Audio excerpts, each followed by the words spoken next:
ओम जय श्री राम। स्वागत है आप सभी का हमारे YouTube चैनल हमारे माइंड थॉट्स नेचर के समीप में। क्या जब इस शरीर का अंत होगा तो हमारे साथ क्या होगा, क्या घटित होगा, कैसा होगा? मृत्यु का समय निश्चित है। हाँ, सब कुछ निश्चित है। कैसे होगी वह निश्चित है। कुंडली में देखिए कोई भी बता सकता है ये ऐसा होगा, इस समय होगा, ठीक है।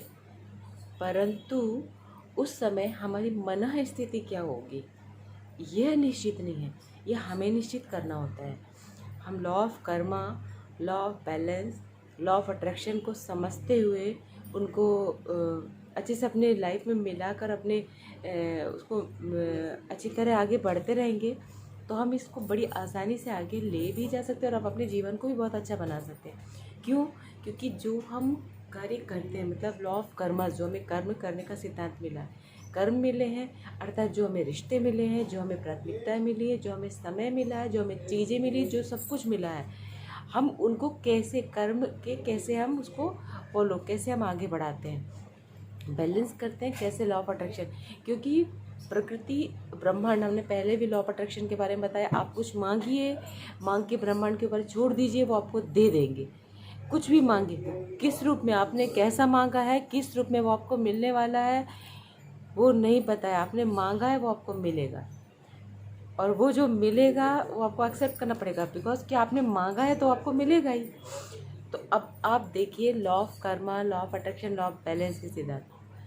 देखिए हम सभी जानते हैं कि ये देह नश्वर है, या हम बोल सकते हैं कि ये देह तो खुद ही पहले से, मतलब ये तो जीवित है ही नहीं। इसमें जीवित जीवित क्या है, जीवित जैसा क्या है, अमर क्या है, जो है इस शरीर के अंदर अमर क्या है? एक ज्योति, एक ज्योति का पुंज है, एक प्रकाश है, या एक हम जिसे आत्मा कहते हैं वह।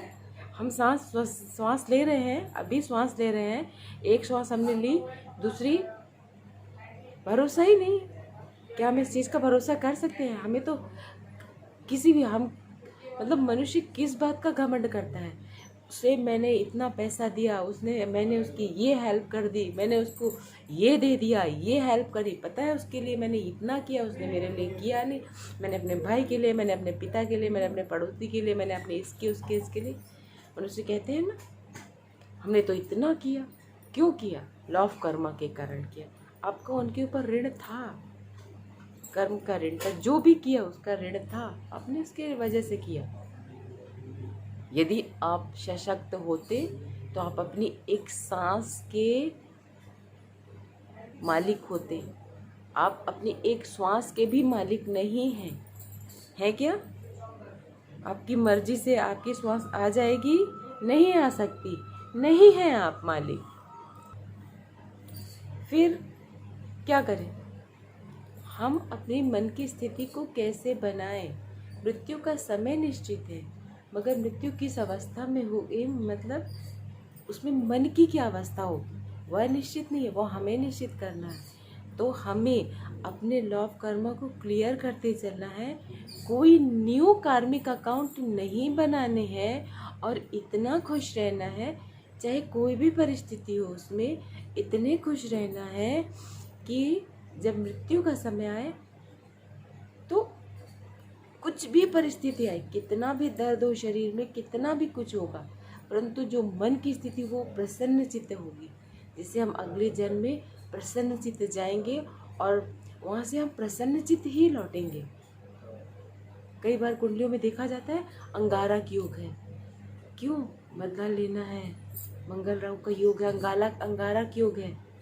तो ये सब नहीं करना है, हमें अपनी स्थिति को बैलेंस बना के रखना है। भगवान ने हमें क्या रोज एक जीवन, मतलब एक जीवन का रोज दिया कि सुबह इसकी जन्म हुआ और शाम को।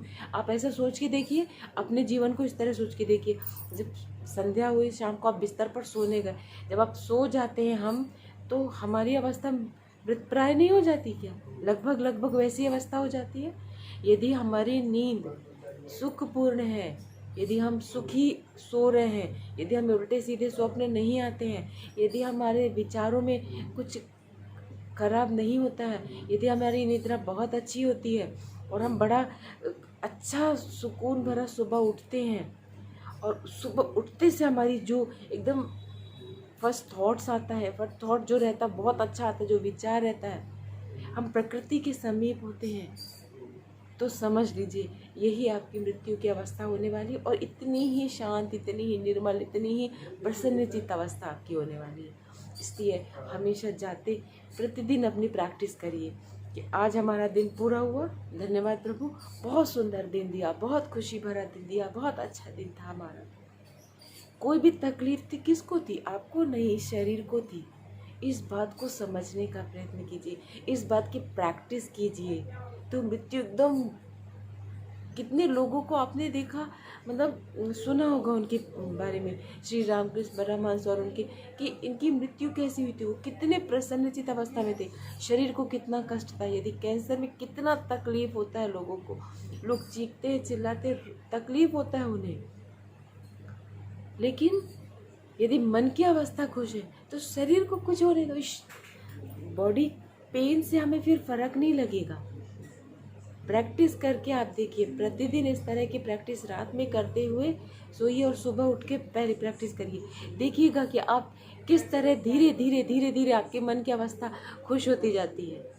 और हम अपने हमेशा ध्यान रखें कि हम अपने पुराने अकाउंट्स को क्लियर करते चले, न्यू अकाउंट ना बनाएं, क्योंकि हर चीज़ का, हर हमारे अभी पता नहीं कितने जन्मों के अभी कर्मों को भोगना बाकी है, कितने जन्मों के और जन्म मिलने बाकी है, कौन कौन से जीवन मिलने बाकी है। तो नया अकाउंट बनाएंगे तो और भी वो जुड़ते जाएंगे ना, कैरी फॉरवर्ड होते जाएंगे आगे की लाइफ में। फिर क्या करेंगे? तो पहले अपनी मृत्यु को सुखद, आनंदपूर्ण बनाने के लिए प्रतिदिन निद्रा के समय अपने आप को सुखी, आनंदपूर्ण बनाएं। सुबह उठ के फर्स्ट विचार वैसे लाएं, पूरे कर्मों को बहुत धैर्यता से करें और दिन भर खुश रहें। परिस्थितियों को अपने अकॉर्डिंग ढाल के खुश मत होइए, परिस्थिति के अनुसार ढल कर खुश होइए, तब आप अपने कर्मों को क्लीन करते हुए चलेंगे, ऐसा माना जाएगा। तब आपकी अवस्था बहुत क्लियर होगी, हर अवस्था, चाहे वो कोई सी भी हो। जयतु भारतम। यदि वीडियो अच्छा लगता है तो प्लीज़ लाइक, शेयर और सब्सक्राइब कर दीजिए। धन्यवाद। जयतु भारतम।